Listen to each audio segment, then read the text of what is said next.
Halo semuanya, selamat datang di Oversimplified Movies. Dan film yang akan kita bahas sekarang adalah Birdemic, Shock and Terror, menceritakan perjalanan sepasang kekasih yang harus bertahan hidup ketika sebuah fenomena terjadi di mana suatu hari para burung elang tiba-tiba bersikap agresif dan menyerang manusia. Dan tanpa berlama-lama lagi, ini dia Birdemic, Shock and Terror. Pada suatu hari, Rod, seorang software salesman, lagi asik ngeliatin buku menu sebuah restoran. Tiba-tiba matanya terpaku pada seorang cewek cantik yang lagi makan di depannya.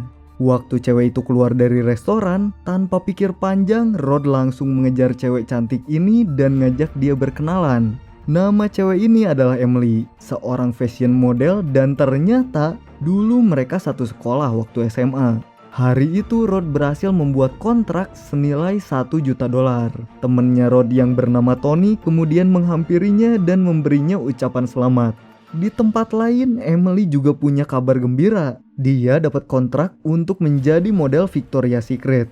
Sepulang dari kerja, Rod nelpon Emily dan ngajak dia untuk makan bareng. Alasannya sih sebagai perayaan keberhasilan mereka berdua. Singkat cerita, Rod dan Tony main basket, Rod beli solar panel, kemudian Rod dan Emily bertemu di sebuah restoran Thailand. Di sini namanya juga kencan pertama, mereka cerita tentang hidup masing-masing, dari mulai hobi sampai tipe pasangan ideal. Kemudian mereka bertwatching dan malamnya mereka berdansa. Setelah itu Emily yang lagi kasmaran nelpon sahabatnya Mai yang ternyata lagi berduaan sama pacarnya, dan ternyata juga pacarnya Mai adalah Tony. Waktu itu Emily ngajak Mai untuk double date yang tentunya disetujui oleh Mai. Besoknya, Rod dan Tony menerima kabar baik bahwa perusahaan tempat mereka kerja udah diakuisisi senilai $1 miliar. Otomatis mereka dapat bonus yang besar banget. Rod kemudian membulatkan tekad untuk membuat sebuah perusahaan green tech. Malam harinya, Rod, Emily, Tony, dan Mai pergi double date. Dan sepulang dari double date-nya, Tony dan Mai memutuskan untuk melanjutkan pembicaraan mereka di hotel. Sementara Rod dan Emily pulang ke rumah masing-masing. Rod yang hidupnya mulus banget mendapat kabar baik lagi. Dia dapat dana dari investor senilai $10 juta untuk perusahaan green tech yang sedang dia bangun. Setelah itu Rod dan Emily jalan lagi. Kali ini mereka pergi ke festival labu dan seni, terus ke pantai, terus Emily ngenalin Rod ke ibunya. Kemudian mereka makan malam, berdansa dengan gaya ini, gaya itu, dan gaya anu. Dan akhirnya mereka menutup hari dengan bersenggama di hotel. Keesokan harinya dimulailah sebuah fenomena di mana burung-burung elang menjadi agresif, nyerang kota, nabrakin diri ke bangunan sampai meledak, dan nyerang orang-orang yang mereka temuin. Suara berisik burung membangunkan Emily dan Rod. Mereka pun kebingungan mendapati situasi yang sedang terjadi. Setelah itu mereka membarikade jendela menggunakan kasur untuk menghalangi para burung supaya nggak masuk ke kamar mereka. Beberapa saat kemudian, para burung pergi meninggalkan mereka. Melihat kesempatan itu, Rod dan Emily pergi keluar dan dengan intuisi yang kuat memilih sebuah kamar, kemudian masuk, dan bener aja di sana ada sepasang muda-mudi bernama Ramsey dan Becky. Rod yang lupa bawa kunci mobilnya minta untuk nebeng di mobil Ramsey. Mereka memutuskan untuk pergi dari motel itu, dan untuk melindungi diri dari para burung, Ramsey mengambil sebuah senjata berupa hanger. Setelah itu mereka membentuk formasi pertahanan dan kemudian berjalan menuju mobil. Para burung menyerang mereka, tapi untungnya karena hanger yang mereka gunakan sangat ampuh melawan burung, mereka berhasil masuk ke dalam mobil dan langsung pergi meninggalkan motel.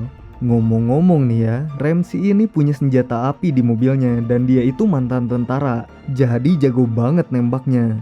Beberapa lama kemudian mereka memberhentikan mobil karena melihat dua buah mobil terparkir di tepi jalan. Di sini mereka menemukan dua orang anak bernama Susan dan Tony yang orang tuanya udah meninggal diserang burung liar. Mereka pun memutuskan untuk membawa anak-anak tersebut dan melanjutkan perjalanan. Di tengah perjalanan mereka berhenti di sebuah minimarket untuk mendapatkan suplai makanan. Di sana mereka mendapati bahwa penjaga minimarket udah meninggal dunia karena serangan burung liar.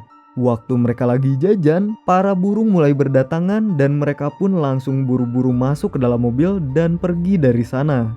Walaupun burung-burung liar ini ada di mana-mana, mereka memutuskan untuk makan di sebuah tempat piknik yang sangat terbuka dan rawan dari serangan burung. Emily dan Rod pergi ke toilet dan secara nggak sengaja, Rod melihat seorang bapak-bapak yang lagi berdiri di atas jembatan. Lagi-lagi Rod dan Emily dengan intuisinya yang luar biasa mendatangi bapak-bapak tersebut dan mengajaknya berbicara. Bener aja, ternyata bapak ini yang namanya Dr. Jones adalah seorang peneliti. Di sini dia menjelaskan bahwa fenomena penyerangan burung ini mungkin disebabkan karena global warming.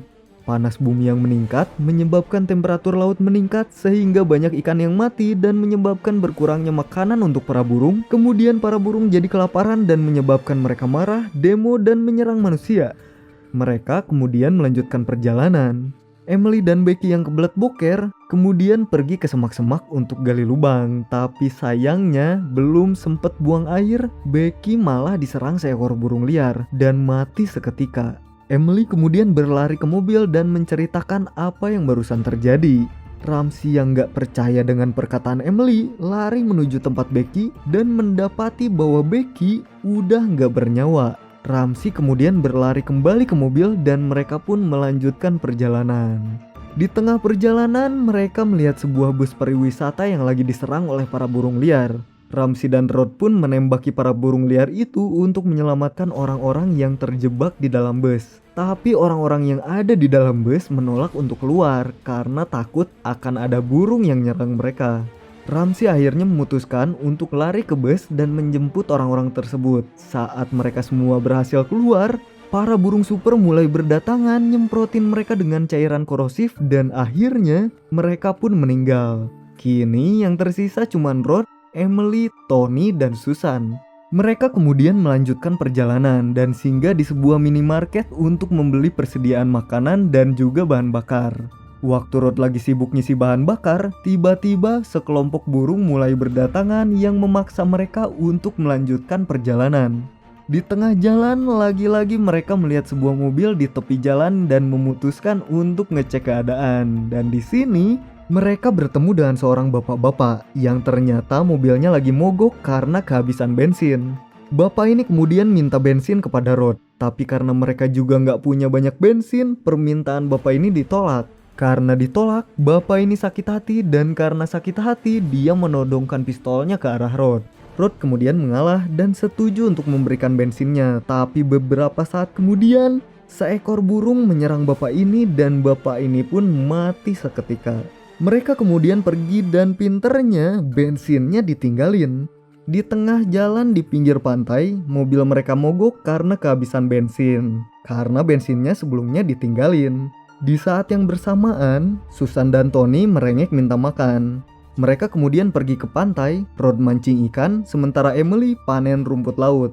Emily kemudian memasak ikan dan rumput laut yang mereka dapat. Tapi sayangnya Susan dan Tony, anak-anak ini gak mau makan ikan. Mereka maunya makan Happy Meal. Tak lama kemudian sekelompok burung jahat datang untuk menyerang dan memaksa mereka kembali ke dalam mobil. Para burung menyerang mobil, matu kaca dan menubrukkan tubuh mereka ke mobil. Setelah sekian lama mereka bertahan di dalam mobil, akhirnya sekawanan burung perkutut datang dan burung elang galak pun pergi meninggalkan mereka. Dan tamat.